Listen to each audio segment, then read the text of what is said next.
প্রিয় দর্শক, আপনারা দেখছেন এটিএন নিউজ।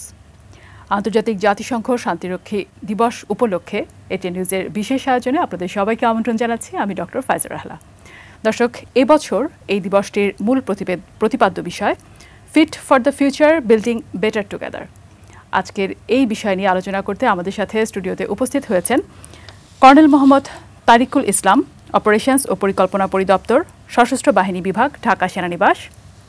আমাদের সাথে আছেন ক্যাপ্টেন এম আশরাফুল আলম, পরিচালক, ওভারসিজ নৌ অপারেশনস পরিদপ্তর, নৌবাহিনী সদর দপ্তর, ঢাকা। এবং আমাদের সাথে আরও যোগ দিয়েছেন ডক্টর শামসুন নাহার, অতিরিক্ত উপ পুলিশ মহাপরিদর্শক, বাংলাদেশ পুলিশ। আপনাদের সবাইকে অনেক ধন্যবাদ আমাদের সাথে আমাদের আজকের এই আয়োজনে যোগ দেওয়ার জন্য। আমরা আন্তর্জাতিক জাতিসংঘ শান্তিরক্ষী দিবস উপলক্ষে এই আয়োজনটি করেছি। এই পুরো বিষয়টি নিয়ে, এই মিশনগুলো নিয়ে বাংলাদেশ আসলে অনেক সুনাম কুড়িয়েছে পুরো বিশ্বব্যাপী, এবং সাধারণ মানুষের কিন্তু অনেক প্রশ্নও থাকে, অনেক জিজ্ঞাসা থাকে, কিভাবে আমরা পারলাম, কোথা থেকে শুরু হলো, কেমন করে শুরু হলো।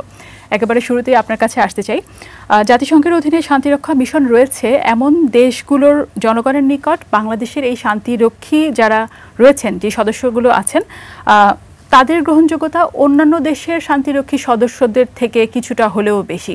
আপনার কাছে একেবারে শুরুতেই জানতে চাই যে আমাদের শান্তিরক্ষী সদস্যদের ঠিক কোন কোন গুণাবলীর কারণে তাদের এই গ্রহণযোগ্যতা হয়েছে বা তারা আসলে সমাদৃত হচ্ছে, এ ব্যাপারে আসলে আপনার কি ধারণা? জাতিসংঘ শান্তিরক্ষী মিশনে বাংলাদেশ অন্যতম শীর্ষ শান্তিরক্ষী প্রেরণকারী দেশ। এটি সম্ভব হয়েছিল সর্বকালের সর্বশ্রেষ্ঠ বাঙালি বঙ্গবন্ধু শেখ মুজিবুর রহমানের বলিষ্ঠ নেতৃত্বে, যিনি 1974 সালের 25 সেপ্টেম্বর জাতিসংঘ সাধারণ পরিষদে দৃপ্তকণ্ঠে ঘোষণা করেছিলেন যে বিশ্ব শান্তি রক্ষায় বিশ্বের যে কোনো প্রান্তে যাওয়ার দরকার হলে বাংলাদেশ সেখানে যাবে। তারই ধারাবাহিকতায় আমাদের মাননীয় প্রধানমন্ত্রী শেখ হাসিনার দূরদর্শী নেতৃত্বে এবং তার পরিকল্পনা অনুযায়ী বাংলাদেশ জাতিসংঘে তার অবস্থান ধরে রেখেছে। পরবর্তীতে আমাদের রাজনৈতিক সদিচ্ছা এবং সম্মানিত সেনাবাহিনী প্রধানসহ সেনাবাহিনীর উচ্চপদস্থ কর্মকর্তাদের অক্লান্ত পরিশ্রম এবং আমাদের কূটনৈতিক সাফল্যের কারণেই এই অবস্থান ধরে রাখা সম্ভব হয়েছে। তবে শান্তিরক্ষা মিশনে বাংলাদেশের শীর্ষ অবস্থানের কারণ হিসাবে আমি কিছু কথা বলতে চাই। প্রথমত, বাংলাদেশ জাতিসংঘ শান্তিরক্ষী মিশনে প্রেরণের ক্ষেত্রে অগ্রণী ভূমিকা পালন করে আসছে। জাতিসংঘের বিশেষ আস্থা তারা অর্জন করতে পেরেছে। বিশ্বের যে কোনো প্রান্তে বাংলাদেশ শান্তিরক্ষী প্রেরণ করে চলেছে। এমনকি যে সকল দেশে অন্যান্য দেশ শান্তিরক্ষী প্রেরণ করতে প্রস্তুত নয় বা অপারগতা প্রকাশ করছে, সেখানেও বাংলাদেশ নিয়মিত শান্তিরক্ষী প্রেরণ করে চলেছে। দ্বিতীয়ত, শান্তিরক্ষা মিশনে প্রয়োজনীয় অস্ত্র, সরঞ্জাম ও যানবাহন প্রদান এবং সেক্ষেত্রে সচল রাখার যে সক্ষমতা বাংলাদেশ প্রদর্শন করে চলেছে, সেই কারণে জাতিসংঘ বাংলাদেশের উপরে বিশেষভাবে আস্থাশীল। তৃতীয়ত, আমাদের শান্তিরক্ষীদেরকে আমরা খুব দ্রুত মোতায়েন করতে সক্ষম হই। আমাদের কিছু কিছু ব্যাটালিয়ান র্যাপিড ডেপ্লয়মেন্ট লেভেল বা আরডিএলে অবস্থান করে, যার ফলে জাতিসংঘের চাহিদা অনুযায়ী আমরা শান্তিরক্ষী প্রেরণ করতে দ্রুততম সময় শান্তিরক্ষী প্রেরণ করে থাকি। চতুর্থত, জাতিসংঘ শান্তিরক্ষী নারী শান্তিরক্ষী প্রেরণের ক্ষেত্রেও আমরা অগ্রণী ভূমিকা পালন করে চলেছি। পঞ্চমত, আমরা আমাদের যে জাতিসংঘে শান্তিরক্ষী প্রেরণের পূর্বে আমাদের যে একটি আন্তর্জাতিক মানের ট্রেনিং ইনস্টিটিউট রয়েছে, যা Bangladesh institute of piece support operation and training বা সংক্ষেপে বিপসট নামে পরিচিত, সেই বিপসটে আমরা তাদেরকে প্রশিক্ষণ দিয়েই সেখানে প্রেরণ করি। ফলে তারা সুপ্রশিক্ষিত অবস্থাতে সেখানে যাচ্ছে এবং যে কোনো পরিস্থিতি মোকাবেলা করতে তারা সক্ষম হচ্ছে। সর্বোপরি বাংলাদেশের শান্তিরক্ষীদের আত্মনিবেদন, সহযোগিতা, সহমর্মিতা, দায়িত্ববোধ, পেশাগত দক্ষতা এবং আমাদের সর্বোচ্চ নেতৃত্বের ক্রমাগতভাবে মনিটরিংয়ের কারণেই আমরা শান্তিরক্ষী মিশনে আমাদের এই অবস্থান ধরে রাখতে পেরেছি বলে আমরা মনে করি। আপনাকে অনেক ধন্যবাদ। আপনি অনেকগুলো বিষয় এখানে তুলে এনেছেন। আমাদের যে প্রশংসা সবাই পাচ্ছে বা শান্তিরক্ষী আমাদের সদস্য যারা আছেন তাদেরকে আসলে এই অবস্থানে নিয়ে আসার জন্য আপনি অনেকগুলো বিষয় তুলে ধরেছেন। আপনাকে অনেক ধন্যবাদ। ক্যাপ্টেন আশরাফ, এবার আপনার কাছে আসতে চাই। আমাদের যে শান্তিরক্ষী সদস্যরা আছেন, আমরা যতখানি শুনলাম যে ওনাদের কিন্তু একটা বেশ ট্রেনিংয়ের মধ্যে দিয়ে যেতে হয় এবং অনেক কিছুর পরে ওনারা এই পর্যায়ে পৌঁছেছেন।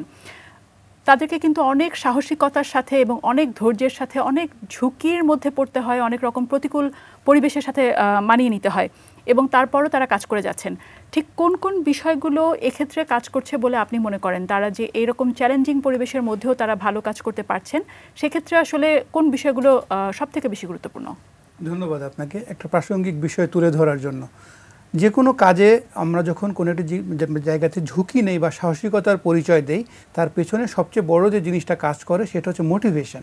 তো এই মোটিভেশনটা আমরা প্রথমেই পেয়ে থাকি আমাদের জাতির জনক বঙ্গবন্ধু শেখ মুজিবুর রহমানের কর্তৃক প্রদত্ত যে আমাদের বৈদেশিক নীতি, যে আমাদের যে friendship to all manage two নান, এই যে একটা মানে আমাদের প্রত্যেকের মানে রন্ধ্রে রন্ধ্রে যে বিশ্বাস যে আমরা সবার জন্যই আমরা বন্ধুত্বপূর্ণ আচরণ করব, কারোর প্রতি আমাদের কোনো বৈরিতা থাকবে না, এই একটা মানসিকতা, এই একটা মোটিভেশন ফ্যাক্টর আমাদের যারা শান্তিরক্ষী আমাদের মিশন এলাকায় কাজ করে ডেফিনেটলি তাদের ভিতরে এটা কাজ করে। এই যে একটা ঝুঁকি মোকাবেলা, সেটা মোকাবেলা করতে যে সর্বোপরি আমাদের যে প্রশিক্ষণ আমাদেরকে জাতিসংঘ শান্তিরক্ষা মিশনে মোতায়েনের মানে পূর্বে যে প্রশিক্ষণ আমাদেরকে প্রদান করা হয়ে থাকে, সেই প্রশিক্ষণ আমাদেরকে পেশাদারিত্বের পরিচয় দিতে আমাদেরকে অনেক সহায়ক ভূমিকা পালন করে, যেটা ঝুঁকি মোকাবেলার সাহস জোগাতে বিশেষভাবে সাহায্য করে। এছাড়া সর্বোপরি আমাদের যে মনোভাব সবসময় যে একটা মানবিকতার পরিচয় দিয়ে আমাদেরকে যে কোনো জাতিসংঘ শান্তিরক্ষা মিশন এলাকায় সাধারণ জনগণের হার্টস অ্যান্ড মাইন্ডসকে উইন করে তাদেরকে ওটাকে জিতে নিয়ে কিভাবে তাদের জন্য কাজ করতে হয়, এবং লিডারশিপের সাথে মানে সাধারণ যে জনগণ তাদের জন্য একটা মানবিকতার পরিচয় প্লাস আমাদের যে পেশাদারিত্বের সাথে দায়িত্বগুলো পালন করার যে মনোভাব, এই দুইটি সংমিশ্রণ যখনই থাকে, সর্বোপরি আমাদের যে একটা মোটিভেশন ফ্যাক্টর কাজ করে যে আমাদের সকলের প্রতি বন্ধুত্ব, কারো প্রতি বৈরিতা নয়, এ সকল ফ্যাক্টরগুলি আমাদেরকে এই ধরনের চ্যালেঞ্জ মোকাবেলা করে জাতিরক্ষা শান্তিরক্ষা মিশনে পেশাদারিত্বের সাথে একটা সফলতা অর্জনে বিশেষ ভূমিকা পালন করে। জি, আপনাকেও অনেক ধন্যবাদ। ডক্টর শামসুন নাহার, আপনার কাছে এবারে আসতে চাই। আমরা যেটা দেখেছি প্রায় 3 যুগেরও বেশি সময় ধরে জাতিসংঘ শান্তিরক্ষা মিশনে বাংলাদেশ কাজ করে চলছে, এবং এই সময়ের মধ্যে কিন্তু দেখা যায় যে অনেক রকমের পরিবর্তন এসেছে, সংঘাতের গতি প্রকৃতিতেও পরিবর্তন এসেছে, চ্যালেঞ্জেও পরিবর্তন এসেছে, এবং কিভাবে সেই চ্যালেঞ্জগুলো আসলে মিটিগেট করা হবে সেই কাজেও সব কিছুতেই আসলে এক ধরনের পরিবর্তন এসেছে। এই পরিবর্তনের কারণে আসলে আমাদেরকে কোনো নতুন ধরনের চ্যালেঞ্জ মোকাবেলা করতে হচ্ছে কিনা, বা যদি হয় সেটা আমরা কিভাবে আসলে সামলে উঠছি? ধন্যবাদ আপনাকে অত্যন্ত প্রাসঙ্গিক একটি প্রশ্ন করবার জন্য। তবে আমি যে বিষয়টা মনে করি যে যুগের পরিবর্তনের সাথে সাথে কিন্তু সব কিছুতেই পরিবর্তন আসে। প্রায় 3 যুগের বেশি সময় জাতিসংঘে বাংলাদেশ কাজ করে আসছে। আমরা কিন্তু সেই দীর্ঘ পুরো জার্নিটাতেই কিন্তু বাংলাদেশ পুলিশ অংশগ্রহণ করছে।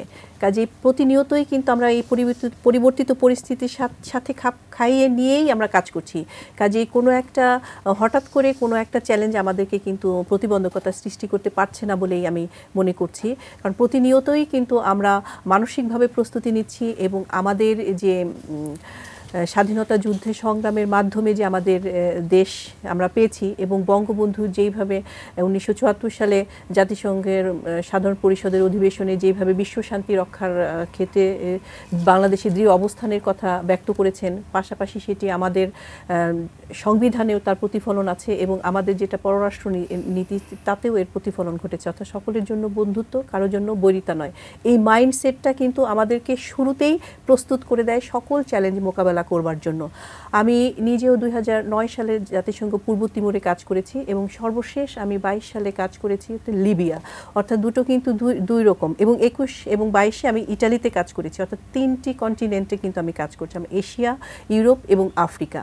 এই যে 3টি দেশে কাজ করতে গিয়ে প্রায় 14 বছরের ব্যবধানে ব্যক্তিগতভাবে আমি কোনো রকম কোনো চ্যালেঞ্জ ফিল করি নাই। কাজে যেটি আপনাকে বললাম যে পুরো জার্নিটাতেই কিন্তু আমরা আছি শান্তি রক্ষায়, মানুষের মানবতায়, বিশ্ব শান্তি রক্ষায়, বিশ্বের টেকসই উন্নয়নের লক্ষ্যে। কাজেই প্রতি স্টেপেই কিন্তু আমরা নিজেদেরকে প্রস্তুত করছি, এবং একটি মিশন যখন হয় এবং সেখানে যখন জাতিসংঘ নিরাপত্তা পরিষদের মাধ্যমে ম্যান্ডেট তৈরি হয়, তারপরেই তো আমাদের বিভিন্নভাবে পরীক্ষা দিয়ে উত্তীর্ণ হয়ে যেতে হয়। কাজে তখন থেকেই কিন্তু আমরা প্রস্তুতি নিতে থাকি। সেজন্য কোনো চ্যালেঞ্জই কিন্তু আমাদের প্রতিবন্ধকতা সৃষ্টি করতে পারে না। তবে সবাইকে আমি মনে করি যে যেই 3টি বিষয়ে মানে আরও অধিকতর আমাদেরকে সেবাদানে সেবার মান আরও উন্নত করবে, সেই স্কোপ তো ইমপ্রুভমেন্টের সবসময় থেকে যায়।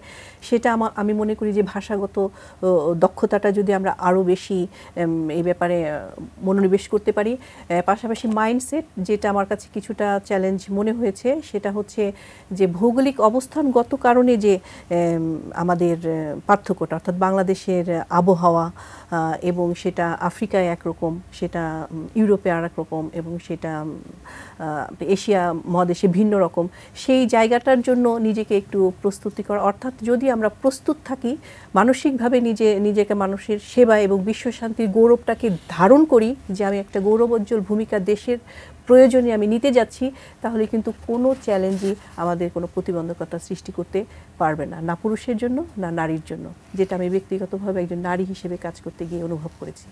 আপনাকে অনেক ধন্যবাদ। আপনি যে বিষয়টি তুলে ধরলেন যে প্রস্তুতিটা খুব জরুরি, আমরা যথেষ্টই প্রস্তুত, তারপরও কয়েকটি জায়গায় আপনি উল্লেখ করে দিলেন যে এখানে প্রস্তুতিটা যদি আরও একটু আমরা বাড়াতে পারতাম তাহলে হয়তো আমাদের আরও কিছু ইমপ্রুভ করার সুযোগ রয়েছে। অনেক ধন্যবাদ আপনাকে।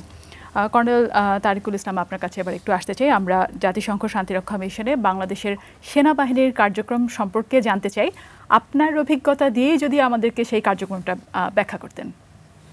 ব্যক্তিগতভাবে আমি আমার চাকরি জীবনে 3 বার শান্তিরক্ষী মিশনে অংশগ্রহণ করেছি। আমি যখন ক্যাপ্টেন ছিলাম 2007 এবং 2008-এ লাইবেরিয়াতে আমি একজন ব্যান্ডব্যাটের কন্টিনজেন্ট মেম্বার হিসেবে অংশগ্রহণ করেছি।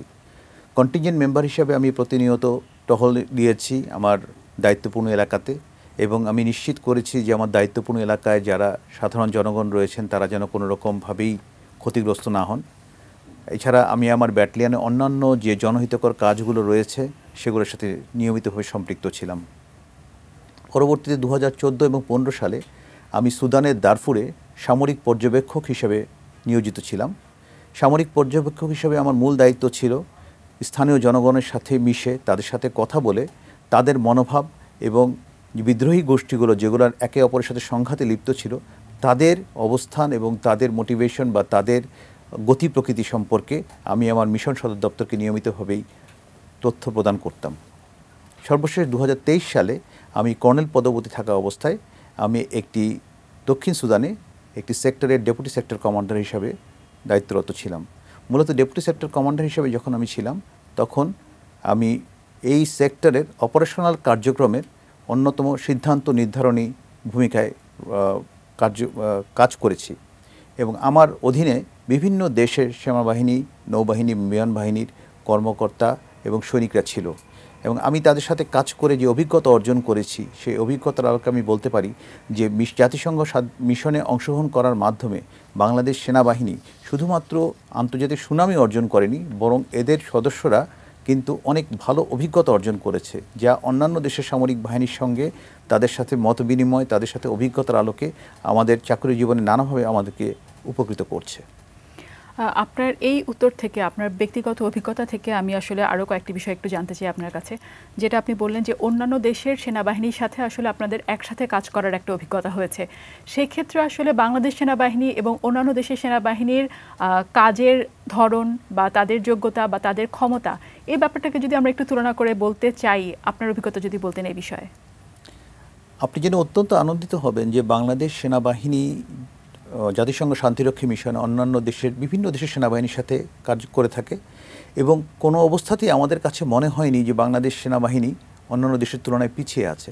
এমনকি অনেক পশ্চিমা বিশ্বের সেনাবাহিনীর সঙ্গেও আমরা কম্পিট করার মতো সক্ষমতা রাখি। আমাদের কার্যক্রম এমনভাবে পরিচালিত হয়েছে, আমাদেরকে এমনভাবে প্রশিক্ষণ দেওয়া হয়েছে যে আমরা আমাদের যে কোনো চ্যালেঞ্জ মোকাবেলা করতে আমাদের সেনা সদস্যরা সবসময় প্রস্তুত রয়েছে। আপনি জেনে আরও বেশি আনন্দিত হবেন যে আমি বিভিন্ন ফিল্ড মিশনে দেখেছি যে বাংলাদেশের সেনা সদস্য, বিশেষ করে সেনা কর্মকর্তাদের বিষয়ে, সেনা নৌ বিমান বাহিনী কর্মকর্তাদের বিষয়ে মিশন লিডারশিপের অত্যন্ত পজিটিভ একটি ধারণা রয়েছে, এবং তারা বাংলাদেশ সেনাবাহিনী, নৌবাহিনী, বিমান বাহিনীর অফিসারদেরকে পেলে, স্টাফ অফিসার হিসেবে পেলে তারা অত্যন্ত আনন্দচিত্তে তাদেরকে গ্রহণ করেন এবং তাদের ব্যাপারে উঁচু মানের ধারণা তারা ধারণ করে থাকেন। অনেক ধন্যবাদ। আসলে নিজেদের সম্পর্কে ভালো যখন আমরা কোনো একটা বক্তব্য পাই বা মন্তব্য পাই, সেটা অবশ্যই আমাদের সবার কাছে অনেক ভালো লাগার। ক্যাপ্টেন আশরাফ, এবার আপনার কাছে আসতে চাই। ঠিক একইভাবে বাংলাদেশ নৌবাহিনীর কার্যক্রম সম্পর্কে আপনার কাছে জানতে চাই, আপনি আপনার অভিজ্ঞতার আলোকেই যদি আমাদেরকে জানাতেন। আচ্ছা, সর্বপ্রথমে আমি নৌবাহিনীর কার্যক্রম সম্পর্কে আমি জাতিসংঘ শান্তিরক্ষা মিশনে আমরা কী ধরনের কার্যক্রম করি সেখান থেকে আমি সেটা বর্ণনা করে পরবর্তীতে আমার নিজস্ব অভিজ্ঞতায় আসব। প্রথমেই আপনারা সবাই অলরেডি জানেন যে নৌবাহিনীর কার্যক্রমগুলি কিছুটা হলেও মানুষের লোকচক্ষুর অন্তরালে আমরা কাজ করে থাকি। যেভাবে বাংলাদেশে আমরা যেভাবে কার্যক্রম করে থাকি, একইভাবে জাতিসংঘ শান্তিরক্ষা মিশনেও আমাদের কার্যক্রমগুলি ল্যান্ড এরিয়ার বাইরে সি এরিয়াতে বা রিভার এরিয়াতে আমরা এই কার্যক্রমগুলো মানে আমরা পরিচালনা করে থাকি। বর্তমানে আমাদের দুটি নৌবাহিনী কন্টিনজেন্ট দুটি মিশনে নিয়োজিত আছে। একটি আমাদের লেবাননে ইউনিফিল মিশনে, এখানে আমাদের দক্ষিণ এশিয়ার একমাত্র দেশ হিসাবে নৌবাহিনী জাহাজ লেবাননে মোতায়েন আছে। সেখানে একটা মেরিটাইম টাস্ক ফোর্সের আওতায় 5টি শিপের একটি আমাদের জাহাজ, অন্য দেশগুলি যেমন গ্রিস, টার্কি, জার্মানি, ইন্দোনেশিয়া এদের সাথে কাঁধে কাঁধ মিলিয়ে আমাদের বাংলাদেশ নৌবাহিনীর নাবিকরা এবং কর্মকর্তারা ওই এমটিএফ মিশনে কাজ করে যাচ্ছে। ওখানে আমাদের মোস্টলি কার্যক্রমটা হয়ে থাকে আমাদের সমুদ্র পথে লেবাননে কোনো ধরনের কন্ট্রাব্যান্ড আইটেমস যেন না আসে এবং লেবানিজ নেভিকে যেন আমরা প্রশিক্ষণ দিয়ে ওইভাবে তাদের ক্যাপাসিটি বিল্ডিং করতে পারি, সো দ্যাট মিশন যখন শেষ হয়ে যাবে তারা নিজেরাও যেন ক্যাপাবল হয় এই ধরনের কাজগুলোকে নিজেরাও যেন তাদের ওই সক্ষমতা যেন তৈরি হয়, সে বিষয়ে আমরা কাজ করে যাচ্ছি। মোস্টলি আমাদের লেবানন মিশনে ইউনিফিল মিশনের কার্যক্রমটা এগুলির মধ্যে সীমাবদ্ধ। এর বাইরে সাউথ সুদানে আমাদের একটি ফোর্স মেরিন ইউনিট ওখানে মোতায়েন রয়েছে 200 জন জনবল বিশিষ্ট, যেটা দুইটি ভিন্ন ভিন্ন লোকেশনে অ্যারাউন্ড 950 কিলোমিটার্স দূরত্বে দুইটি অবস্থান থেকে তারা তাদের দায়িত্ব পালন করছে। বেসিক্যালি এই যে অপারেশনটা তারা ওখানে পরিচালনা করে তার নামই হচ্ছে operation life line. The very name আপনি বুঝতে পারেন যে তারা বেসিক্যালি জাতিসংঘ শান্তিরক্ষা মিশনে সাউথ সুদানে মোতায়েনকৃত জাতিসংঘের বিভিন্ন ইউনিটের জন্য লাইফ লাইনের মতো করে কাজ করে, বিকজ তারা এই 938 কিলোমিটার দূরত্বে জুবা এবং মালাকাল সাউথ সুদানের দুটি জায়গা, যেখানে ইউএনের যত ধরনের রসদ এবং জ্বালানি তারা একটি জায়গা থেকে আরেকটি জায়গায় যে ইউএন হায়ার্ড বার্জের মাধ্যমে ট্রান্সপোর্ট করা হয়, সেটার ফিজিক্যাল প্রোটেকশনটা আমাদের ইউনিটটা দেয়। এই কাজগুলো যদি আমরা সঠিকভাবে সম্পন্ন করতে না পারি তাহলে ওভারঅল জাতিসংঘ শান্তিরক্ষা মিশনের আনমিসে সকল ধরনের কার্যক্রমই হয়তো বন্ধ হয়ে যাবে। সো এই অপারেশনটির নাম life line, operation life line, যেটা আসলেই তার নামের সাথে মিল রেখে সেভাবে করেই কাজ করে যাচ্ছে। আমি বেসিক্যালি আমার পার্সোনাল অভিজ্ঞতা যদি বলি, আমি 2005 সালে এই ফর্মার সুদান, যেটা এখন দুটি দেশ ভাগ হয়েছে, একটি নর্থ সুদান একটি সাউথ সুদান, তো আমি ওই ফর্মার সুদানে আমি এই হোয়াইট নাইল রিভারেই আমি একটা রিভারাইন ইউনিটের কন্টিনজেন্ট সদস্য হিসেবে আমার দায়িত্ব পালন করি। পরবর্তীতে আমার সৌভাগ্য হয় আমি 2017 মার্চ থেকে 2021 মার্চ 4 বছর জাতিসংঘ সদর দপ্তরে আমি মেরিটাইম প্ল্যানিং অফিসার P4 হিসেবে দায়িত্ব পালন করি। উপর থেকে জাতিসংঘ শান্তিরক্ষা মিশন অ্যাক্রস দ্য গ্লোব কীভাবে পরিচালনা হয় সেই কার্যক্রমটা দেখার সৌভাগ্য আমার হয়, যেখানে নীতি নির্ধারণের বিভিন্ন বিষয়ে আমি আমার কার্যক্রমগুলি করতে পেরেছি। বিভিন্ন দেশের মানে সশস্ত্র বাহিনীর সদস্যদের সাথে আমি কাজ করেছি, যে অভিজ্ঞতাটা আমার জন্য অনেক বড় মানে একটা গুরুত্বপূর্ণ ভূমিকা আমার দেশের কার্যক্রম পরিচালনা করতেও আমার জন্য সহায়ক ভূমিকা পালন করে আসছে। ধন্যবাদ। আপনাকে অনেক ধন্যবাদ। আপনি অনেক সুন্দর করে বুঝিয়ে বলেছেন আমাদেরকে যে নৌবাহিনীর কার্যক্রম সম্পর্কে।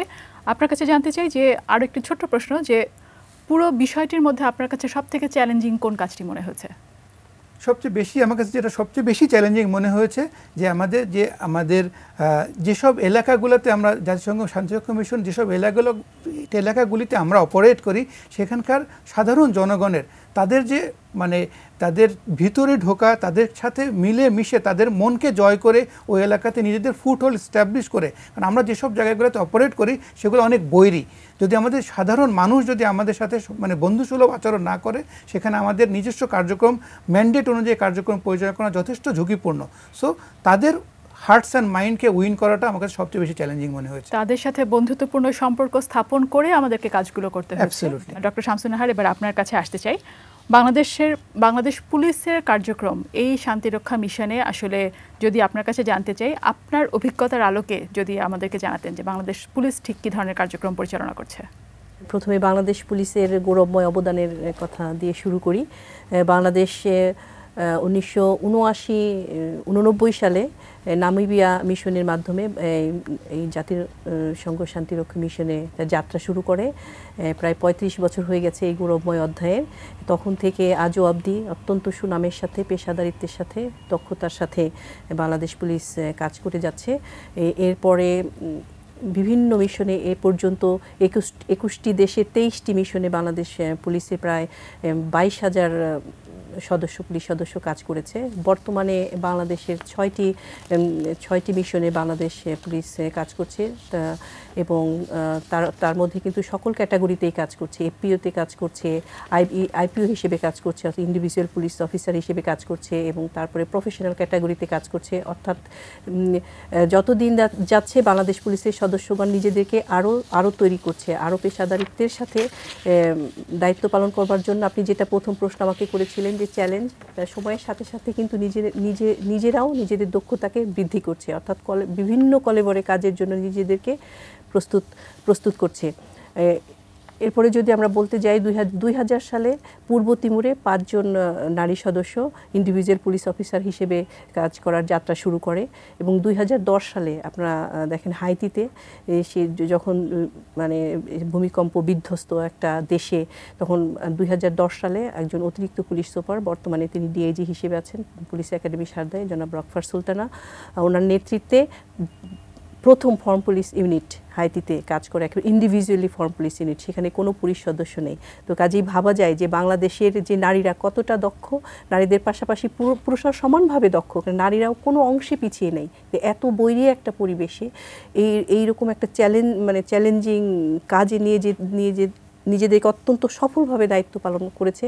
এবং শুধু তাই নয়, 17 সাল পর্যন্ত, সেই 2010 থেকে 2017 সাল পর্যন্ত কন্টিনিউয়াস দীর্ঘ 8 বছর দায়িত্ব পালন করে সফলতার সাথে, গৌরবের সাথে দেশের মাটিতে পা রেখেছে এই কন্টিনজেন্টটি। এবং এখনও কিন্তু আমাদের বিভিন্ন দেশে কাজ করছে ফর্ম পুলিশ ইউনিট, নারী সদস্য, পুরুষ সদস্য সব মিলে আমাদের বর্তমানে এখন কাজ করছে 364 জন, এর মধ্যে 120 জনই কিন্তু নারী, 33% কিন্তু মানে নারীর পার্টিসিপেশন বর্তমানে জাতিসংঘে। কাজে সকল চ্যালেঞ্জ মোকাবেলা করে বাংলাদেশ পুলিশের সদস্যগণ দিন দিন তাদের দক্ষতা আর পরিচয় দিচ্ছে এবং সফলতার দিকে এগিয়ে যাচ্ছে। এবং এ পর্যায়ে আমার ব্যক্তিগত অভিজ্ঞতা, যেটা বললেন যে আমার ব্যক্তিগত অভিজ্ঞতার আলোকে বলার, আমার ব্যক্তিগতভাবে আমি মিশনে যাই 2009 সালের মার্চে আমি পূর্ব তিমুর মিশনে যাই, এটা ইন্ডিভিজুয়াল পুলিশ অফিসার হিসেবে। তো সেখানে গিয়ে আমার যে দায়িত্বটা ছিল সেটি হচ্ছে হিউম্যান রিসোর্স অ্যাডভাইজার হিসেবে, অর্থাৎ পূর্ব তিমুরের যে ন্যাশনাল পুলিশ পিএনটিএল, পুলিশ ন্যাশনাল দি তিমুর লেস্ট, সেই পুলিশের হিউম্যান রিসোর্সেস অ্যাডভাইজার হিসেবে আমি কাজ করি।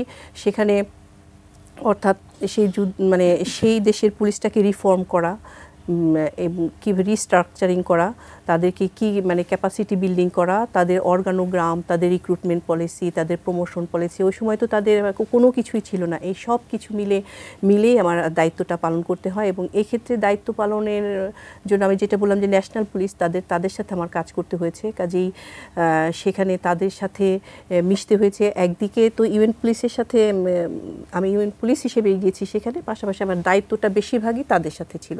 কাজে তাদের ভাষাটা বুঝতে হয়েছে, তাদের জীবনযাপন, তাদের যেটা আপনি পূর্ববর্তী বক্তা থেকে শুনেছেন যে মূল চ্যালেঞ্জটা হচ্ছে বন্ধুত্বপূর্ণ একটা সম্পর্ক গড়ে তোলা, তাদের মন জয় করা, তারপরে তাদের কাজটা করা। অর্থাৎ আমি ভিনদেশী একজন হিসেবে তাদের কাছে একটা পলিসি চাপিয়ে দিতে পারি না, যে তাদেরকেও সেটা কনভিন্স করতে হবে তাদের ভাষায়, তাদেরকে বোঝাতে হবে যে হ্যাঁ, এটা যেটা করা হচ্ছে আপনাদের দেশের উন্নতির জন্য, আপনাদের দেশের অর্গানাইজেশনাল ডেভেলপমেন্টের জন্য, আপনাদের দেশের পার্সোনাল যে ক্যাপাসিটি সেটা ডেভেলপমেন্টের জন্য। এইটা কনভিন্স করার পরেই তবে কিন্তু তারা যে কোনো কিছু আমাদের পলিসি অ্যাডভাইস যেটা করা হয় সেটা অ্যাকসেপ্ট করে। কাজেই আমি সেই দায়িত্বটা পালন করেছি। পাশাপাশি সেই সময়ে ইলেকশন ছিল, ইলেকশনের ডিউটি এবং অন্য যে কোনো ধরনের অতিরিক্ত দায়িত্ব যেটা ম্যান্ডেট অনুযায়ী পালন করতে হয়, সেই দায়িত্বগুলো আমাদের পালন করতে হয়েছে। আর আমি ব্যক্তিগতভাবে আরেকটু বলতে চাই, সেটা আমার ফার্স্ট মিশন ছিল 2009 থেকে 2010। এরপর আমি সেকেন্ড মিশনে যাই প্রফেশনাল ক্যাটাগরিতে, সেটি হচ্ছে নিউ ইয়র্কে যে পুলিশ ডিভিশন আছে সেটিরই একটা ব্রাঞ্চ, সেটা United Nations global service centre Italy ব্রিন্দিসিতে অবস্থিত। সেটি ব্রিন্দিসিতে আমরা অফিস করি ইউনাইটেড নেশনস গ্লোবাল সার্ভিস সেন্টারে। সেখানে আমি প্রফেশনাল ক্যাটাগরিতে হিউম্যান রিসোর্সেস অফিসার হিসেবে দায়িত্ব পালন করি। সেই জায়গাটায় আমার অভিজ্ঞতা হয় অনেক বেশি, কারণ সেখান থেকে বিভিন্ন মিশনের সাপোর্টগুলো দেওয়া থাকে। যেমন আমি পূর্ব তিমুরে আইপিও হিসেবে কাজ করেছি, এখানে গিয়ে বিভিন্ন মিশনে দায়িত্ব পালন করতে হয়েছে। সেখানে গিয়ে মালি যখন হয়, আমি 2011 সালে কাজ করতে যাই, সেখানে গিয়ে 12তে আমি কাজ করতে শুরু করি যে মালি যে কান্ট্রি প্রোফাইলিংটা, তখনও মালির মিশনটা শুরু হয়নি, মিশন শুরু হবে। তখন আমাকে এই টাস্কের টিম লিডার হিসেবে দায়িত্ব দেওয়া হয় যে মালির যে কান্ট্রি প্রোফাইলিংটা প্রতিদিন আমরা বিভিন্ন ইন্টারন্যাশনাল নিউজ থেকে কি হতে যাচ্ছে, মিশনের অ্যাডভান্স পার্টি সব কিছু এটা কালেক্ট করে, এরপরে যখন মিশন সিকিউরিটি কাউন্সিলের মাধ্যমে ম্যান্ডেট হলো, মিশনের সিদ্ধান্ত হলো, তারপরে যে ডিপ্লয়মেন্টটা হলো মালিতে, আমি তো হিউম্যান রিসোর্সেস অফিসার হিসেবে সেখানে দায়িত্ব পালন করেছি। কাজে মালির যে মিশনের যে ডিপ্লয়মেন্ট প্ল্যানটা, সেটাও সেই ব্রিন্দিসিতে ইটালি থেকে সেটাও আমরা করি। পাশাপাশি সেই সময় লাইবেরিয়া মিশন, পূর্ব তিমুরে আবার তখন মিশন ক্লোজিংয়ের কাজ চলছে, তখন মিশনের ক্লোজিংয়ের কাজটা আবার তখন আমি ইটালিতে গ্লোবাল সার্ভিস সেন্টার থেকে করি। ওটার দায়িত্বটা হচ্ছে বিভিন্ন মিশনকে সাপোর্ট দেয়া। এটা আমার সেকেন্ড মিশন। এবং থার্ড মিশন আমি 2021 সালে আবার সেই ইউনাইটেড নেশনস গ্লোবাল সার্ভিস সেন্টারে দায়িত্ব নিয়ে যাই। সেখান থেকে আমাকে আবার ফিল্ড অ্যাটাচমেন্ট হিসেবে লিবিয়াতে পাঠানো হয়। সেখানে আমি 5 মাস অবস্থান করি। সেখানে যে সিজফায়ার যে এগ্রিমেন্টটা হয়েছে, সেখানে যে বিবাদমান 2টি গ্রুপ আছে আপনারা জানেন, সেই 2 গ্রুপের মধ্যে একটা শান্তি চুক্তি হয়েছে। সেই চুক্তিটা মনিটর করার দায়িত্ব নিয়ে আমি সেখানে যাই। তো সব মিলে আমি মোটামুটি এশিয়া, ইউরোপ এবং আফ্রিকার 3টি কন্টিনেন্টের অভিজ্ঞতা লাভ করবার অভিজ্ঞতা আছে। আবারও ফিরবো আপনার কাছে, আপনার অভিজ্ঞতা সম্পর্কে আরও আমরা জানবো, আবারও ফিরবো আপনার কাছে। এই মুহূর্তে আমি কর্নেল মোহাম্মদ তারিকুল ইসলাম আপনার কাছে আসতে চাই। এবং আমরা যতটুকু জানি যে বাংলাদেশ সেনাবাহিনী শান্তিরক্ষীরা আন্তর্জাতিক মিশনে বিভিন্ন গুরুত্বপূর্ণ পদে আছে, ঠিক কোন কোন ধরনের পদে আছেন এবং কী কী ধরনের দায়িত্ব ওনারা পালন করছেন, এই বিষয়টিতে আসলে আপনার মতামত বা আপনার উত্তরটি জানতে চাই। জাতিসংঘ শান্তিরক্ষী মিশনে বাংলাদেশের যে অবদান, সেই অবদানকে স্বীকৃতি হিসেবে জাতিসংঘের বিভিন্ন পর্যায়ে বাংলাদেশের গুরুত্বপূর্ণ অবস্থান রয়েছে। আপনি জেনে আনন্দিত হবেন যে এই মুহূর্তে মিনরসু বা ওয়েস্টার্ন সাহারার ফোর্স কমান্ডার হিসেবে বাংলাদেশ সেনাবাহিনীর একজন মেজর জেনারেল পদবীর কর্মকর্তা কর্মরত রয়েছেন, যিনি কর্মরত সামরিক বাহিনীর সদস্যদের মধ্যে সর্বোচ্চ পদের। এর পাশাপাশি প্রতিটি ফিল্ড মিশনেই আমাদের কমপক্ষে একজন ব্রিগেডিয়ার জেনারেল পদবীর কর্মকর্তা কর্মরত রয়েছেন। জাতিসংঘ সদর দপ্তরে ডিপার্টমেন্ট অফ পিস অপারেশনে চিফ অফ স্টাফ পদে বাংলাদেশের একজন ব্রিগেডিয়ার জেনারেল পদবীর অফিসার D1 লেভেলে কাজ করছেন।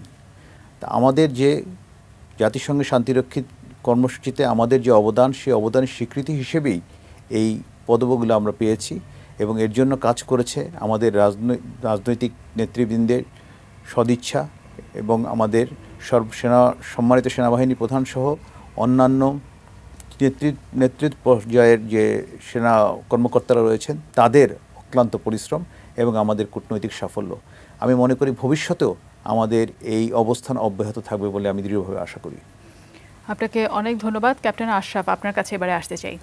যেটা আমরা শুনছিলাম যে আন্তর্জাতিক পর্যায়ে বিভিন্ন গুরুত্বপূর্ণ স্থানে কিন্তু আমাদের বাংলাদেশের শান্তিরক্ষীরা অবস্থান করছেন, তারা সেখানে দায়িত্ব পালন করছেন এবং এটা প্রায় 30 বছর ধরে চলে আসছে। আমরা আমাদের আজকের আলোচনায় যেটা দেখলাম, আপনার কাছে জানতে চাই, যদি আমরা এই অবস্থান ধরে রাখতে চাই এবং যদি আমরা আসলে আরও এই অবস্থানকে আরও বেশি উন্নত করতে চাই এবং এই মিশনে যদি আমরা আরও বেশি গুরুত্বপূর্ণ অবদান রাখতে চাই, আমাদের এখন থেকে কি আরও ফার্দার কোনো প্ল্যানিং বা কোনো পদক্ষেপ নেওয়া দরকার আছে কিনা, এ ব্যাপারে আপনি কি মনে করেন?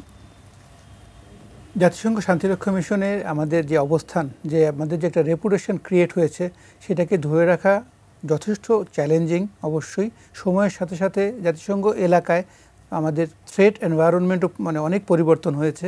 অনেক জায়গাতেই অনেক বেশি চৌকস, শুধুমাত্র জনবলই নয়, অনেক ইকুইপমেন্টেরও ডেভেলপমেন্ট বা আপগ্রেডেড ইকুইপমেন্ট, মডার্ন ইকুইপমেন্ট আমাদেরকে ব্যবহার করার এবং মোতায়েন করার প্রয়োজনীয়তা বিভিন্ন ক্ষেত্রেই জাতিসংঘ থেকেই দেওয়া হচ্ছে। তো এই সকল মানে বিভিন্ন রিকোয়ারমেন্টের বিবেচনায় আমি মনে করি ভবিষ্যৎ এই আমাদের এই অবস্থান ধরে রাখার জন্য আমাদেরকে বোথ হিউম্যান রিসোর্স এবং আমাদের কন্টিনজেন্ট ওন ইকুইপমেন্ট বা বিভিন্ন ধরনের আমরা যেসব ইকুইপমেন্ট মিশন এলাকায় মোতায়েন করি সেগুলিকে যথাযথভাবে আমাদের সবসময় একটা রেডিলি অ্যাভেলেবল আমার কর্নেল তারেক যেভাবে বললেন যে আমাদেরকে যখন রেডিলি র্যাপিড ডেপ্লয়মেন্ট লেভেলে আমাদের ইউনিটগুলো থাকে সেই ইউনিটগুলোকে জাতিসংঘের বর্তমানে প্রয়োজনীয়তা বিবেচনায় আরও মডার্ন ইকুইপমেন্টস এবং আমাদের যেসব সোলজাররা আমরা মিশন এলাকায় আমরা মোতায়েন করে থাকি তাদের প্রশিক্ষণের মান এই দুটি বিষয়ে আমাদেরকে গুরুত্ব দিতে হবে এবং সেভাবে করেই আমাদের বর্তমান যে রিকোয়ারমেন্ট ইউএনের সেইভাবে আমাদেরকে নিজেদেরকে সবসময় প্রস্তুত রাখতে হবে। অনলি দেন আমরা আমাদের যে বর্তমান অবস্থান ভবিষ্যতে যেসব আরও মানে আপডেটেড রিকোয়ারমেন্টসগুলি আসবে সেগুলোকে আমরা যথাযথভাবেই মোকাবেলা করতে পারবো। আপনি যেটা বলছিলেন যে ইউএনের রিকোয়ারমেন্ট অনুযায়ী আমাদেরকে আপডেটেড থাকতে হবে, এখানে আমার প্রশ্ন হচ্ছে যে আমরা সেই আপডেট থাকার জন্য আমাদেরকে খালি প্রশিক্ষণের মান বাড়াতে হবে নাকি প্রশিক্ষণপ্রাপ্ত যারা সদস্য আছেন তাদের সংখ্যাও বাড়াতে হবে বা আরও অনেক মানুষকে আসলে প্রশিক্ষিত করে তুলতে হবে, এ ব্যাপারে আপনার কি মতামত? জি, আপনি সঠিকভাবেই বলেছেন। এই যে সেখানেই আমাদের যে বিপসট আমাদের যে মানে পিস সাপোর্ট অপারেশনস যে আমাদের ট্রেনিং সেন্টার যেটা আছে সেটা এই বিষয়ে আমাদের এই পদক্ষেপগুলি নিয়েই তারা কাজ করে যাচ্ছে। তাদের আগের তুলনায় প্রশিক্ষণ প্রদানের সক্ষমতাও অনেকাংশে বৃদ্ধি পেয়েছে।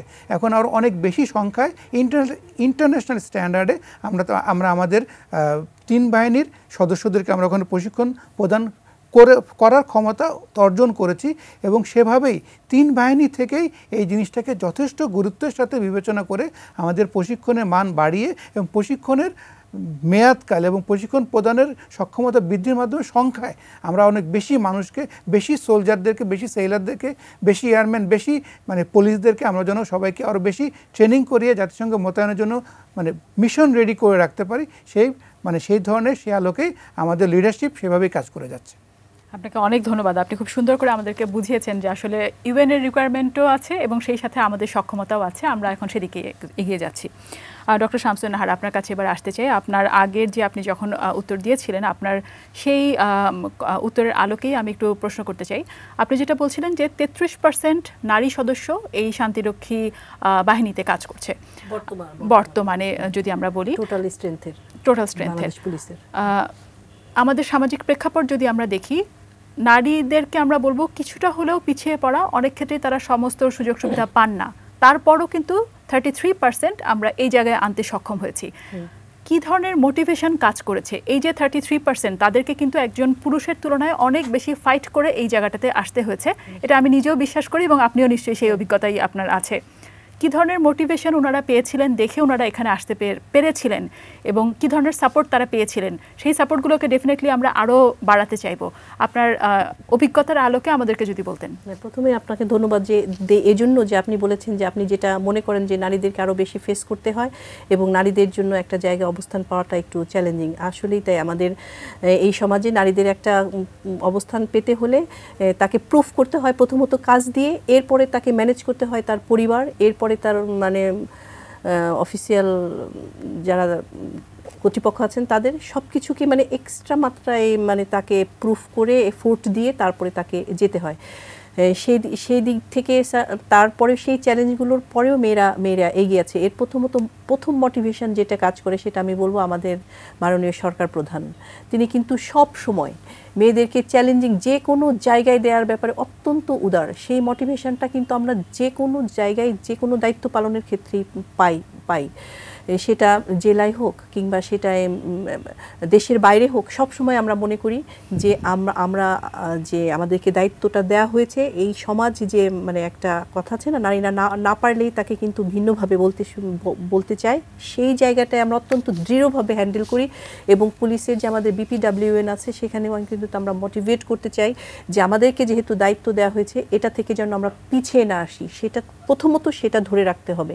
এরপর আমাদের যে ইউএন মিশনে নেওয়ার ক্ষেত্রে আমাদের ইন্সপেক্টর জেনারেল মহোদয় আবার প্রতিনিয়ত কিন্তু নারীদেরকে এনকারেজ করছে এবং পাশাপাশি আমরা নারীর পরিবারকে যে ম্যানেজ করতে হয় সেদিকেও কিন্তু আমরা মোটিভেশনাল, তাদের পরিবারকেও প্রস্তুত করা এবং তাদেরকে বিভিন্নভাবে কেরিয়ার প্ল্যানিং যে প্রসেসটা, যে তোমাকে একটা সময় ভাবতে হবে যে কখন তুমি কোথায় কাজ করবা, সেভাবে যেহেতু নারীদের বিষয়টা একটু ভিন্ন তার পুরুষদের চেয়ে, পুরুষরা সবসময় সব যুগের জন্য প্রস্তুত, তাদের মাতৃত্বকালীন ছুটি নেই, তাদের সন্তান ধারণ করবার সময় টেনিউরটা নেই, সেজন্য এই সমস্ত বিষয়গুলো কিন্তু আমরা প্রতিনিয়ত মেয়েদেরকে আলাদাভাবে প্রশিক্ষণ করার মাধ্যমে আমরা বলে থাকি যে তোমরা এই সময়টা তোমাদের একটা কেরিয়ার প্ল্যানিং ছক করো, তারপরে নিজেরা যেন কোনো কাজে দায়িত্ব দেবার ক্ষেত্রে কেউ না করবে না, সবাই সর্বদা যেন প্রস্তুত থাকা হয়। এবং মেয়েরা কিন্তু কাজে আসলে আমি ব্যক্তিগতভাবে মনে করি যে পুরুষদের তুলনায় কাজে খুবই মানে টু দ্য পয়েন্টে মনোযোগী হয়।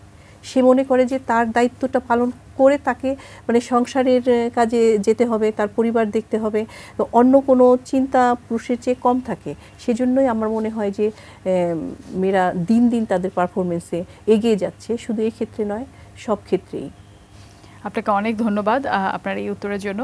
আমরা এবারে আমি আরও একটি বিষয় আনতে চাই, কর্নেল তারিকুল ইসলাম আপনাকে প্রশ্নটি করতে চাই, তবে আসলে উত্তর আপনারা সবাই দিতে পারেন। সেটা আমি যে বিষয়টি আনতে চাই যে কোনো মিডিয়া সম্প্রতি দেখা যাচ্ছে এই শান্তিরক্ষী যে মিশন কিছু অপপ্রচার আসলে চালানো হচ্ছে, এই বিষয়টা নিয়ে আপনারা আসলে কি বলতে চান?